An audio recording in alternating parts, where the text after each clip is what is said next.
ఇవాళ పేపర్లలో ఒక ఇంట్రెస్టింగ్ వార్త, చాలా ఇంట్రెస్టింగ్ వార్త. ఆ వార్త 2 కొత్త పథకాలు ప్రారంభించినటువంటి వార్త.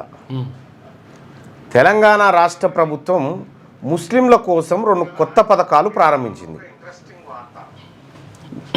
ఇందులో చూసిన బహుశా కింద ఉంటుంది. రైట్. ముస్లిం మైనారిటీలకు 2 కొత్త స్కీమ్స్ ప్రారంభించిన మంత్రి అడ్లూరి లక్ష్మణ్ కుమార్. ఇందిరమ్మ మైనారిటీ మహిళా యోజన స్కీమ్ కింద ఒంటరి మహిళలకు 50,000 ఆర్థిక సాయం. రేవంత్ అన్న కా సహారా మిస్కిన్ కేలియే కింద ఫకీర్ దూదేకుల వర్గాలకు మోపేడ్లు. ఒక్కొక్కరికి 1,00,000 గ్రాంటు. 2 పథకాలకు 30 కోట్లు కేటాయింపు.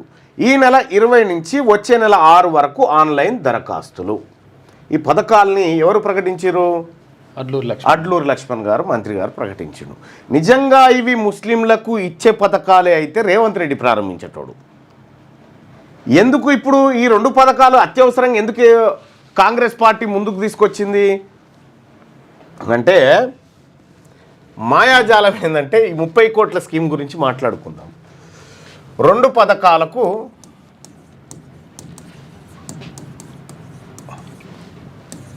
రూపాయలు 30 కోట్లు కేటాయింపు. విడుదల కాదు సుమా, కేటాయింపు మాత్రమే. 30 కోట్ల రూపాయలు కేటాయించారు. ఈ 30 కోట్ల రూపాయలు తెలంగాణలో ఉన్నటువంటి ముస్లిం జనాభాకు ఒకరొకరికి వంచితే 61 రూపాయి వస్తుంది. ఓకే, 61 రూపాయి వస్తుంది ఒక్కొక్క ముస్లింకి వంచితే. ఈ 61 రూపాయితోటి ఒక పూట భోజనం కూడా రాదు, ఒక బిర్యానీ ప్యాకెట్ కూడా రాదు. సరే, అది అట్లా పెడితే ఎందుకు మరి ఇప్పుడు అవసరం వచ్చిందంటే జూబ్లీ హిల్స్ బై ఎలక్షన్లో అక్కడ ముస్లింలు ఓట్లు ఎక్కువ ఉన్నాయి. జూబ్లీ హిల్స్ బై ఎలక్షన్స్ నియోజకవర్గంలో ఉప ఎన్నికలు జరుగుతున్నాయి. 1,25,000 మంది ముస్లింలు ఉన్నారు ఓటర్లు. 1,25,000 మంది ముస్లిం ఓటర్లు ఉన్నారు. ఇప్పుడు జూబ్లీ హిల్స్ బై ఎలక్షన్లో గెలవాలంటే ఈ ముస్లింల ఓట్లు కావాలి. ఈ ముస్లింల ఓట్లు కావాలంటే ఏం చేయాలి? వాళ్ళకు తాయిలం పెట్టాలి. తాయిలం పెట్టాలంటే ఏంది? ఇక్కడ ఏమేమి ఒంటరి మహిళలకు, ముస్లింలో ఉన్నటువంటి మహిళలకు, ఒంటరి మహిళలకు 50,000 ఆర్థిక సాయం. రేవంత్ అన్న కా సహారా మిస్కిన్ కీలియే కింద ఫకీరు దూదేకుల వర్గాలకు మోపేడ్లు. ఈ 1,25,000లో 1,00,000 మంది ఫకీర్లు దూదేకుల వాళ్ళు వీళ్ళే ఉన్నారు. బీసీ వర్గాలు 1,00,000 పైచిలుకున్నారు. Only BC Muslims. వీళ్ళను మభ్యపెట్టడానికి 30 కోట్ల రూపాయలు ఈ నెల 20 తారీఖు నుంచి, అంటే ఇవాళ నుంచి ఆన్లైన్లో దరఖాస్తులు తీసుకుంటారు. వచ్చే నెల 6 దాకా ఉంటుంది. నోటిఫికేషన్ వస్తుంది. అప్పుడిగా వచ్చే నెల 6 తర్వాత నోటిఫికేషన్ వస్తుంది.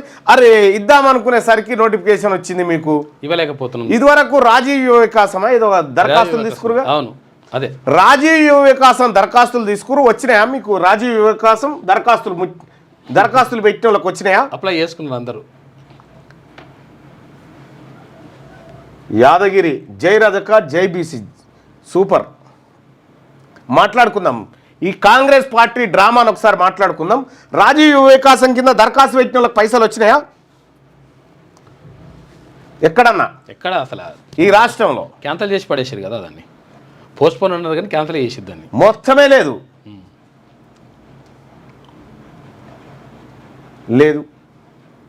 అయిపోయానా? అది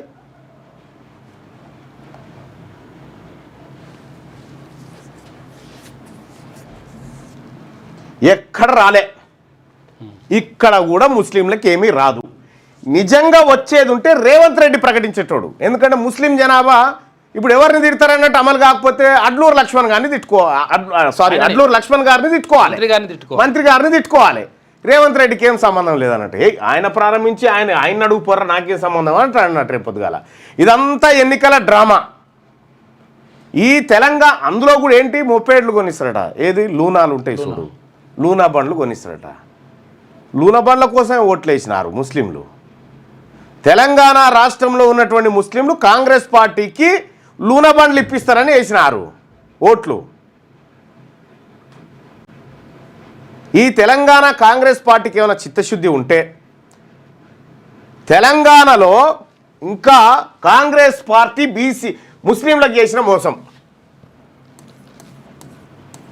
కాంగ్రెస్ ప్రభుత్వం ముస్లింలకు చేసిన మోసం. మోసం ఏదో చూస్తారా? ఇక చూడ్రి. మరీ ముఖ్యంగా రేవంత్ రెడ్డి గారు ముస్లింలకు చేసిన మోసాన్ని ఇక చెప్తాడు. ఈ ముస్లింలకు మంచి చెయ్యకపోగా రేవంత్ రెడ్డి చేసినటువంటి దుర్మార్గం ఏంటంటే, తెలంగాణలో ముస్లింల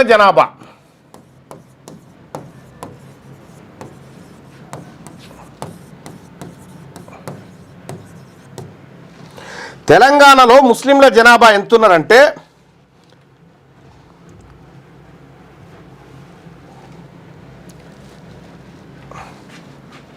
2011 జనాభా లెక్కల ప్రకారం, తర్వాత 2025 ఒక్కసారి లెక్కలు చూడ్రి. కాకిరి చూస్తారు ఈ కాంగ్రెస్ పార్టీ ప్రభుత్వం మీద. ఎందుకంటే 2011లో ముస్లిం జనాభా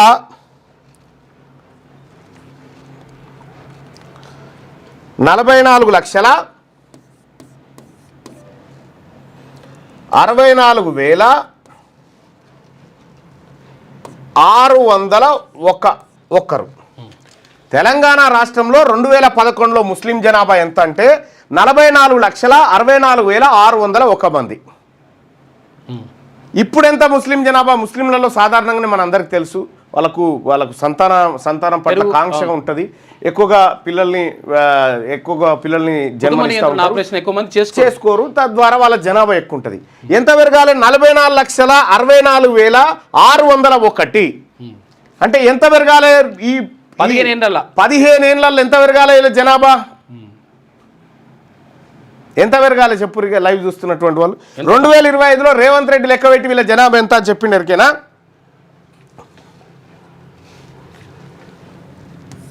45,00,000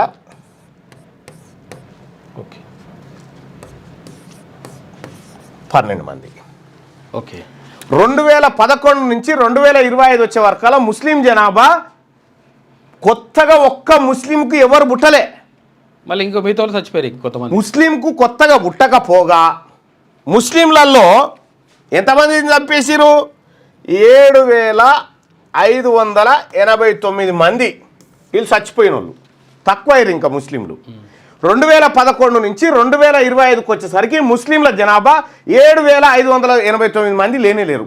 వాళ్ళు ఎటు పోయిరో ఏమో తెలియదు. కొత్తగా ఒక్కళ్ళు పుట్టలేగా 15 ఏళ్ళల్లో. ఇది నా లెక్క కాదు, ఈ సర్కార్ లెక్కనే. ఈ 15 ఏళ్ళల్లో ముస్లింలకు ఒక్కరు కొత్తగా పుట్టకపోగా ఇక చూడండి.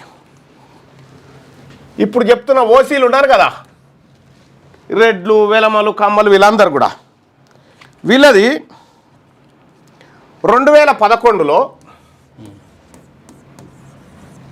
ముస్లింలు కాని ఓసీలు మొత్తం తెలంగాణ రాష్ట్రంలో 23,09,940 మంది.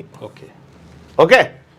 ఇప్పుడు 2025లో 35,40,691.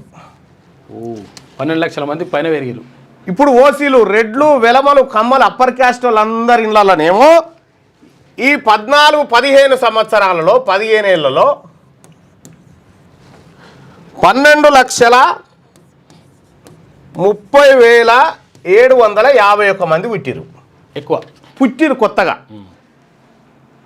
ఈ ఓసీలలో ఉన్నటువంటి వాళ్ళలో 2011లో 23,09,940 మంది వీళ్ళుంటే 2025 నాటికి 35,40,691 వచ్చింది. అంటే 12,30,751 మందిని కన్నారు వీళ్ళు ఈ 15 ఏళ్లలో. జనాభా పెరిగింది. ముస్లింలు మాత్రం ఒక్కరికి జన్మనీయలే కొత్తగా. చచ్చిపోయారు కొంతమంది. ఇంకా ఒక్కరికి జన్మనియకపోగా ఉన్నోళ్ళ దాంట్లోకి 7,589 మంది చచ్చిపోయారు. ఇది ముస్లిం జనాభాను కాంగ్రెస్ పార్టీ రేవంత్ రెడ్డి లెక్క పెట్టిన లెక్కలు ఇగో ఇవి.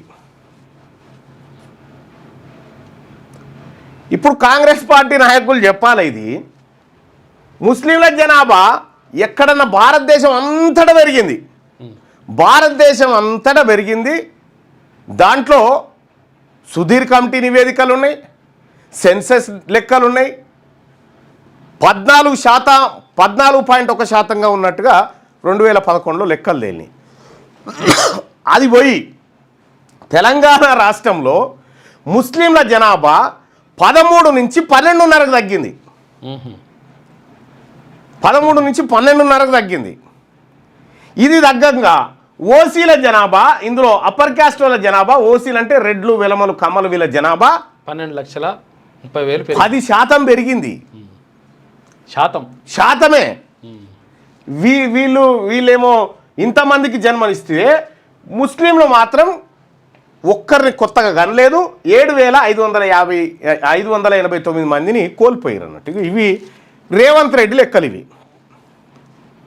రేవంత్ రెడ్డి గారి లెక్క ప్రకారం ఇగో ఇది. తెలంగాణ రాష్ట్రంలో తెలంగాణలో ఉన్న బీసీ ముస్లిం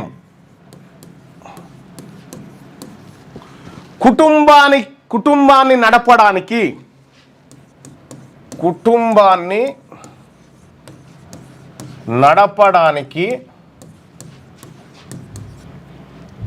ఇబ్బంది పడుతున్న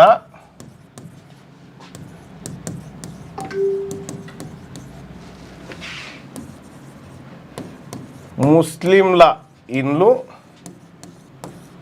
40% మందికి కుటుంబాన్ని గడపడం కష్టంగా ఉంది. రోజువారీ కుటుంబాన్ని గడపడమే, రోజువారీగా కుటుంబాన్ని పోషించుకోవడానికి 40% మంది ముస్లింలు తీవ్ర ఇబ్బందులలో ఉన్నారు తెలంగాణ రాష్ట్రంలో. తెలంగాణ రాష్ట్రంలో మిగతా వాళ్ళందరికంటే ఇంటర్మీడియట్, డిగ్రీ, పీజీ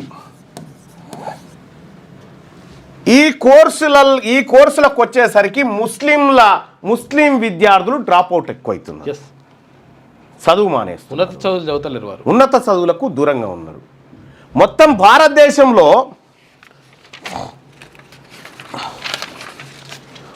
భారతదేశంలో తెలంగాణ రాష్ట్రంలో ముస్లింల అక్షరాస్యత శాతం వచ్చేసి 76.9% ఉన్నది. ఇక భారతదేశంలో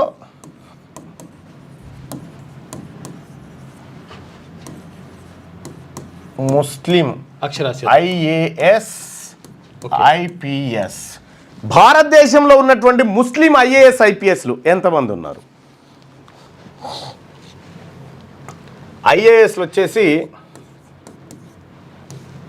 180 మంది, IPSలు వచ్చేసి 151 మంది. ఇది ముస్లిం మొత్తం IASలో 3.1%, ఇది 3%, అంతే. ఇగో ఇది ముస్లింలు IASలు IPS అధికారులుగా ఇంతమంది ఉన్నారా మొత్తం దాదాపు 10,000 మందిలా. 10,000 మందిలో ఉన్నది గీళ్ళు.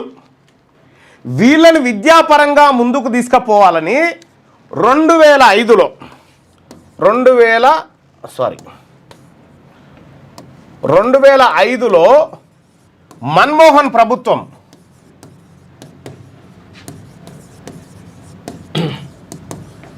సచార్ కమిటీని ఏర్పాటు చేసింది. సచార్ కమిటీ ఎట్లా వాళ్ళ జీవితాలను బాగుపరచాలని భారతదేశంలో ఉన్నటువంటి ముస్లింల స్థితిగతులను అధ్యయనం చేయడానికి సచార్ కమిటీని ఏర్పాటు చేసింది. సచార్ కమిటీ నివేదిక ఇస్తే ఇదే కాంగ్రెస్ పార్టీ ప్రభుత్వం సచార్ కమిటీ నివేదికలోంచి ఒక్కటి ఏం అమలు చేసిందా అంటే మైనారిటీ శాఖ. ఇప్పుడు బీసీలకు కూడా ఈ మైనారిటీ శాఖనే. కేంద్రంలో. బీసీలకు సపరేట్ లేదు, మైనార్టీ కిందనే. ఈ ఒక్క శాఖను పెట్టి చేతులు దులుపుకుంది కాంగ్రెస్ పార్టీ ప్రభుత్వం. సచార్ కమిటీ ఏం చెప్పిందంటే ఈ దేశంలో ఎస్సీల కంటే ముస్లింలు ఆర్థికంగా వెనుకబడి ఉన్నారని నివేదిక చెప్పింది. మరి ఇటువంటి ముస్లింల కోసం నువ్వు వాళ్ళని ఏ రంగాల్లో ముందుకు తీసుకురావాలి? ఎడ్యుకేషన్లో ముందుకు తీసుకురావాలి, ఎంప్లాయ్మెంట్లో ముందుకు తీసుకురావాలి.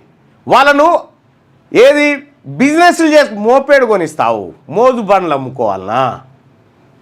వెనుక ఉల్లిగడ్డ కట్టుకొని ఉల్లిగడ్డ ఏమన్నా పండ్లుంటే తట్టబెట్టుకొని మోపేడు నడుపుకుంటా పోవాలనా ఈ రాష్ట్ర ప్రభుత్వం? ఇదా నువ్వు ముస్లిం విద్య కోసం నువ్వు చేస్తున్నది ఏంది?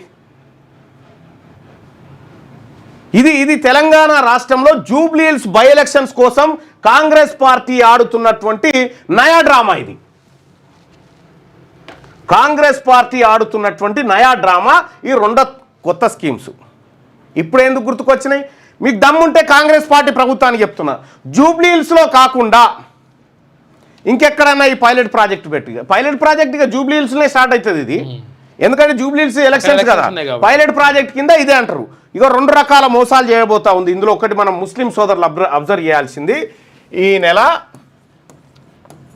20 నుంచి అంటే ఇవాళ నుంచి వచ్చే నెల 6 తారీఖు వరకు 6 వరకు ఆన్లైన్లో దరఖాస్తులు.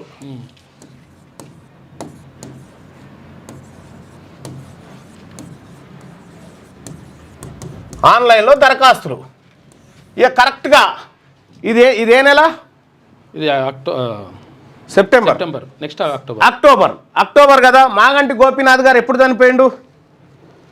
2 months అవుతుందా?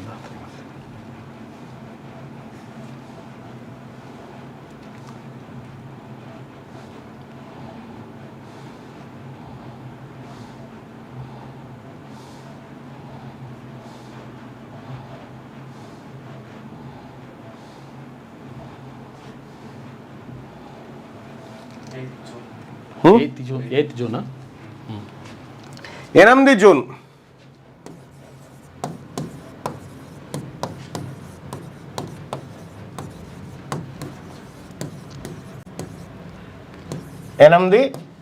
జూన్ నెలలో చనిపోయిండు. ఓకేనా?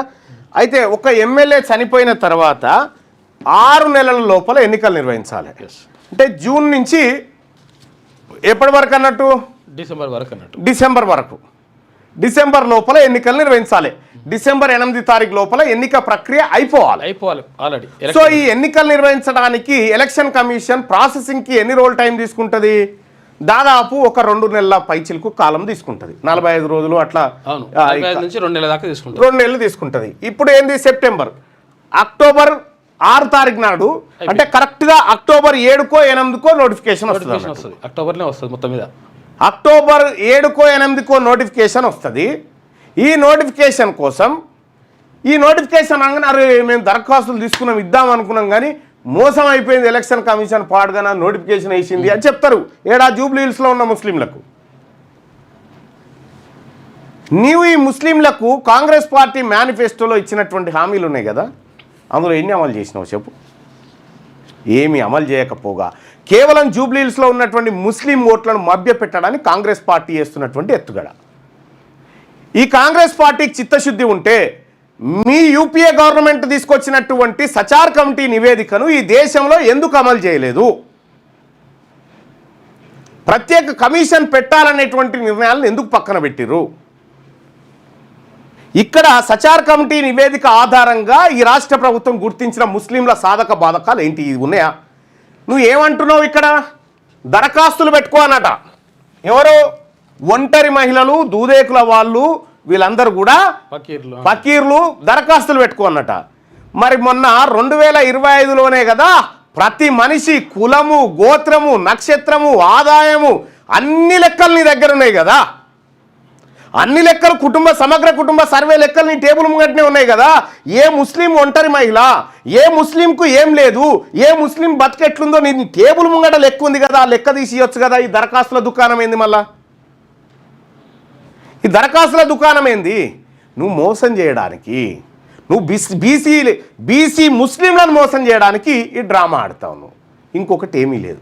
అందుకోసమే ముస్లిం భాइयों बहनों, ये कांग्रेस पार्टी आपको और एक बार धोखा देने के लिए ये 2 स्कीम, क्या है वो स्कीम्स? लेके आया इंदिरम्मा माइनॉरिटी महिला योजना, రేవంత్ అన్న కా సహారా మిస్కిన్ కే లియే కింద ఫకీర్ దూదేకుల వర్గాలకు మోపేళ్ళు అంటే లూనాలు. మీరు మోజు బండ్లు అమ్ముకోర్రి, మీరు మోజు బండ్లు పెట్టుకోర్రి, ఉల్లిగడ్డలు అమ్ముకోర్రి, పండ్లు అమ్ముకోర్రి, చెప్పుల షాపు కాడ ఉండుర్రి, పంచర్ షాపులు పెట్టుకోర్రి. ఇగో ఇది కాంగ్రెస్ పార్టీ విధానం. ఏ ఒక్క ముస్లిం కన్నా ఇక్కడ ఏది కొడంగల్ ఎత్తిపోతల పథకంలో ఒక ముస్లిం కాంట్రాక్టర్కి ఒక ప్యాకేజ్ ఇచ్చినావా చూపెట్టు. ఒక ముస్లిం కాంట్రాక్టర్కి ఈ మన ప్రభుత్వ స్కీమ్లలో ఏ స్కీమ్లో అతను కాంట్రాక్ట్ ఇచ్చినావు చూపెట్టు. ఒక ముస్లిం కాంట్రాక్టర్ని తయారు చేసినావా? కనీసం ముస్లిం మంత్రి లేడు.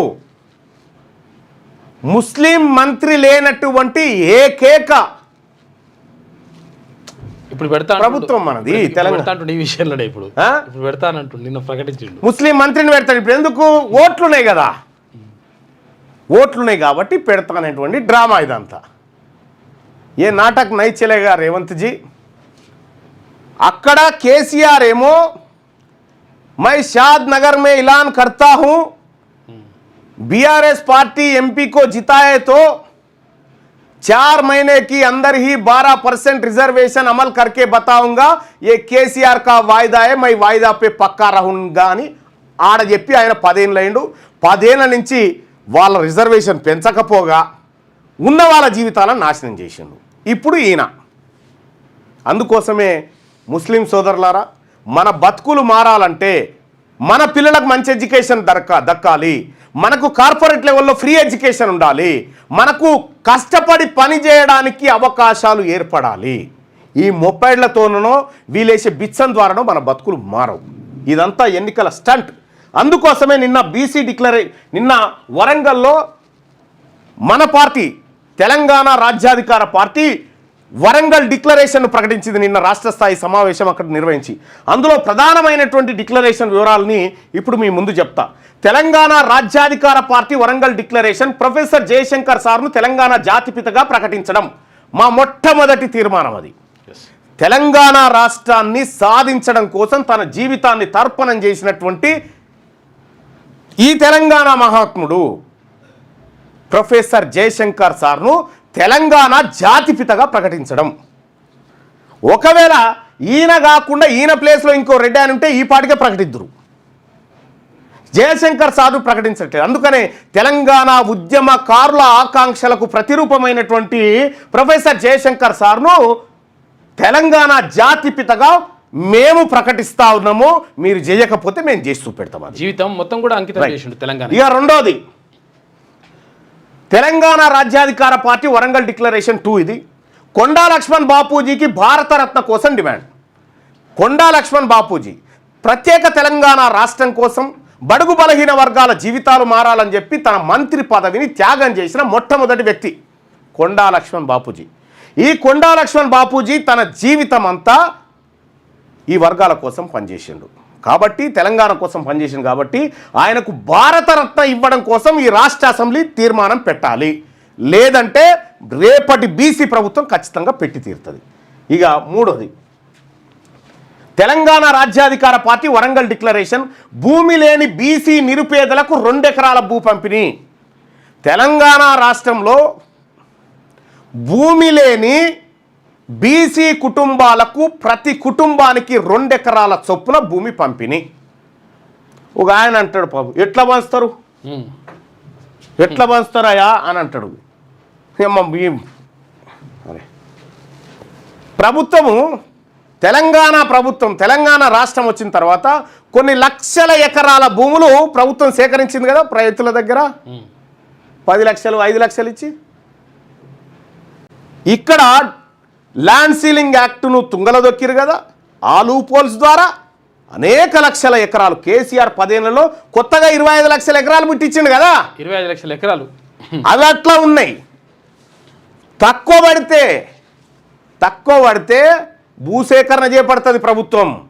ఇప్పుడు ఇస్తారు కదా 5 లక్షలు 10 లక్షలు, రేపు మీ అప్పర్ క్యాస్ట్ వాళ్ళ భూములకు కూడా 5 లక్షలు 10 లక్షలు ఇచ్చి తీసుకుంటుంది ప్రభుత్వం, బీసీలకు పంచుతుంది. ఇప్పుడు ఎంతమందికి లేవు? 75 లక్షల మందికే లేవు. 2 ఎకరాలు ఇచ్చినా కానీ 1,50,000 ఎకరాలు అయితే మస్తు అయిపోతుంది. కోటిన్నర ఎకరాలు. ఇక్కడ భూమి లేని బీసీ పేదలకు 2 ఎకరాల భూ పంపిణీ ఇచ్చి తీరుతుంది ఈ బీసీ ప్రభుత్వం.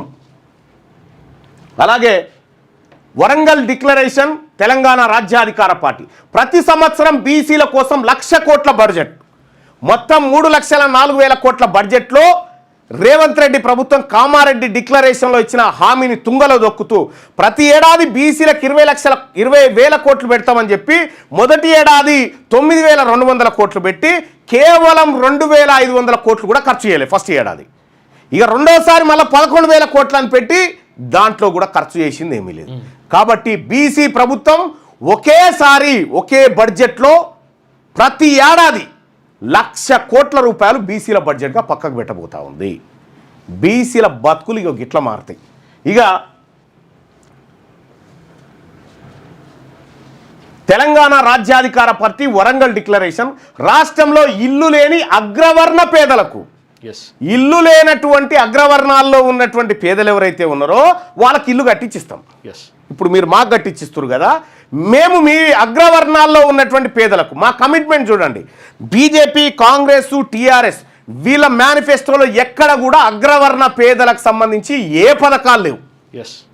మొట్టమొదటిసారిగా తెలంగాణ రాజ్యాధికార పార్టీ వరంగల్ డిక్లరేషన్లో అగ్రవర్ణ పేదలకు పక్కా ఇల్లు కట్టిస్తామని చెప్పి హామీగా తీసుకొస్తా ఉంది. ఇది ఈ 10 పాయింట్స్ హామీగా తీసుకొస్తా ఉన్నాం.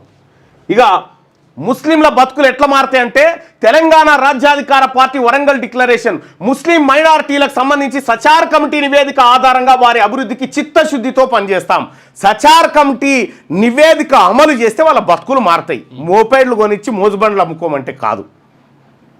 ఇది ముస్లింల పట్ల.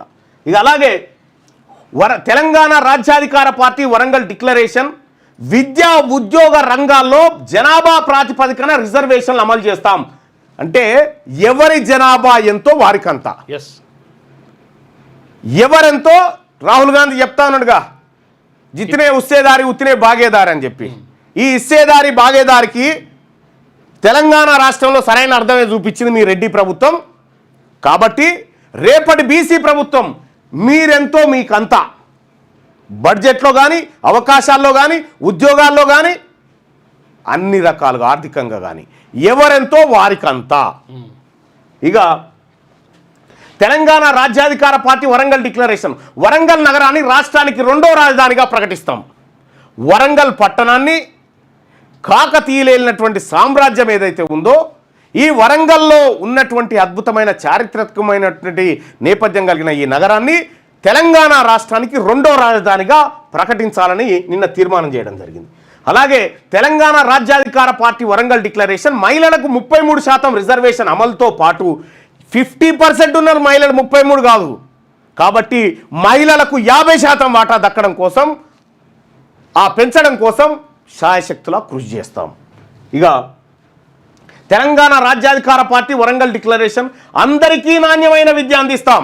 అందరికీ, అందులో అగ్రవర్ణ పేదలు కూడా ఉంటారు. అందరికీ నాణ్యమైన విద్య, నాణ్యమైన వైద్యం, అందరికీ ఫ్రీగా. ఇవి మా వరంగల్ డిక్లరేషన్లో. వీటి ద్వారా బతుకులు మారుతాయి. వీటి ద్వారా ప్రజల మంచి కోరుకున్న వాళ్ళం అవుతాం. కానీ ఎలక్షన్ల కోసం డ్రామాలాడి ఇక్కడ జూబ్లీ హిల్స్ ఎలక్షన్స్ కోసం ఈ జూబ్లీ హిల్స్ దరఖాస్తులను రేపు పొద్దుగాల ఫస్ట్ పరిశీలిస్తారు. ఎవరెవరి వచ్చినా, ఎవడెవడు దరఖాస్తు పెట్టుకుని, ఎవడెవడు ఇంట్రెస్ట్గా ఉన్నానో ఆ డేటా తీసి కాల్ సెంటర్ తోటి మీకు వస్తుంది, మీరు రెడీగా ఉండండి, ఈ ఎలక్షన్ అయిపోగానే వేస్తామని ఫోన్లు చేయించి ఓట్ల కోసం అన్నట్టు ఈ డాటా డ్రామా అంతా. అందుకోసమే ముస్లిం भाइयों बहनों, हमारे प्यारे बीसी मुस्लिम भाइयों बहनों, कांग्रेस ने जो वादा कर रही वो भी झूठा है. ये चुनाव होने के बाद आपको धोखा देने के लिए तैयार है कांग्रेस पार्टी. मुस्लिम के लिए इस राज्य में जो लोग करते वो तेलंगाना राज्याधिकार पार्टी करते ओनली. కాబట్టి ఈ మోసపూరితమైనటువంటి నీకు దమ్ముంటే ఇదే కాంగ్రెస్ పార్టీకి దమ్ముంటే ఈ స్కీము 30 కోట్లు ఏ లెక్కన ఎంతమంది దరఖాస్తు చేసుకున్నారో లెక్క రావాలి కదా. మరి 30 కోట్లు ఎట్లా పెట్టినావు కరెక్ట్గా? నువ్వు దరఖాస్తు చేసుకున్నాక ఎన్ని పైసలు కావాలనేది లెక్క రావాలి కదా. నువ్వు దరఖాస్తు పెట్టుకుని 1000 మంది దరఖాస్తు చేసుకుంటే 1000 మందికి ఒక్కొక్క కోటి చొప్పున గిట్ ఇస్తే ఈ 10 కోట్లు అవుతాయి అని చెప్పొచ్చు. నీకాడ దరఖాస్తులే రాలే, ఎంతమంది దరఖాస్తు చేసుకురో లేవు, కానీ 30 కోట్లను ఏంది ఈ మభ్య పెట్టడానికి వాడుతున్నటువంటి సంఖ్య. తస్మాత్ జాగ్రత్త.